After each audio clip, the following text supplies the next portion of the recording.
We've probably all stumbled or lost our balance at one time or another. For space station astronauts, it's a pretty common occurrence when they return to Earth's gravity.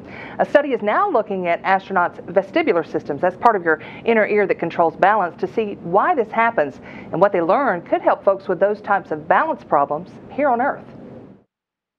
Sitting down, standing up, it may not be as easy as you think for crew members coming back from the space station, but there's a study 20 years in the making that's looking into that. Dr. Mill Reschke joins us now. Tell us about this study. First it was a pilot program, now it's turning into a real investigation. Yes, in cooperation with our Russian counterparts, we're looking at functional performance. And one of the things that we're particularly interested in is how the vestibular system behaves.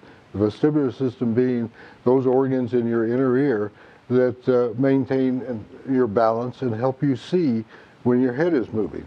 And because we're in the field doing this, we can't ask somebody to walk, for example, on a treadmill and see how they can read while they walk. So we simply bounce them up and down while they're trying to read a display. Tell us all about this gear, though, that she has on. Well, we're looking at inertial sensors. They're the ones that are blinking here that give us estimations of the person's angular acceleration and the angles that they are experiencing relative to the ground. We have cardiovascular parameters that we measure, heart rate and blood pressure, as well as EMG from the legs. And so when a crew member, once they get out of the Soyuz, then they suit up in this? Immediately. They're taken to the medical tent, and right away we start putting the hardware on them and doing the testing. So Igor here was bouncing her up and down. So what is that for? What does this simulate? This simulates walking. Okay. And it also is in a plane that you expect to see as you walk, and is probably going to be less provocative than doing some other kind of tests of the inner ear organs.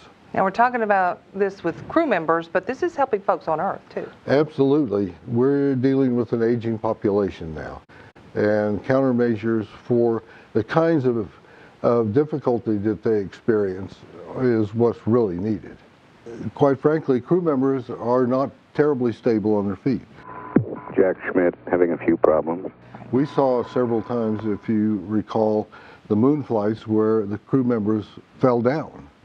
And we're actually preparing for that by measuring recovery from a fall. So we simulate a person that has fallen down and ask them to stand up. And once because we get to Mars, there's nobody there to help us stand up. There's nobody there to help you. And once they're standing, they stay standing for 3 minutes. Oh. This allows us to look at the cardiovascular parameters in terms of feigning, for example. All right, let's see if she can stand up. Oh, that's better than I could do. And so you stand there for 3 minutes, and that tells you what? We're looking constantly at the position of the body, sway, how much they're moving, as well as heart rate and blood pressure.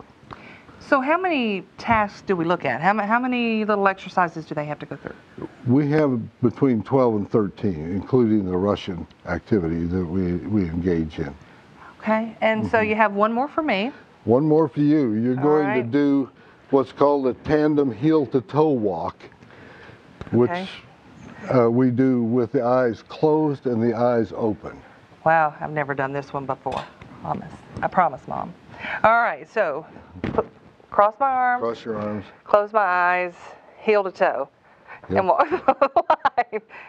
See, I have no balance, and I've not even been in space. So what's the point of this? The point of this is that this particular test looks at Can't do it. at neurological function as a whole, from the brain on down to the feet.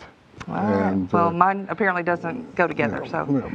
And you did better than some astronauts.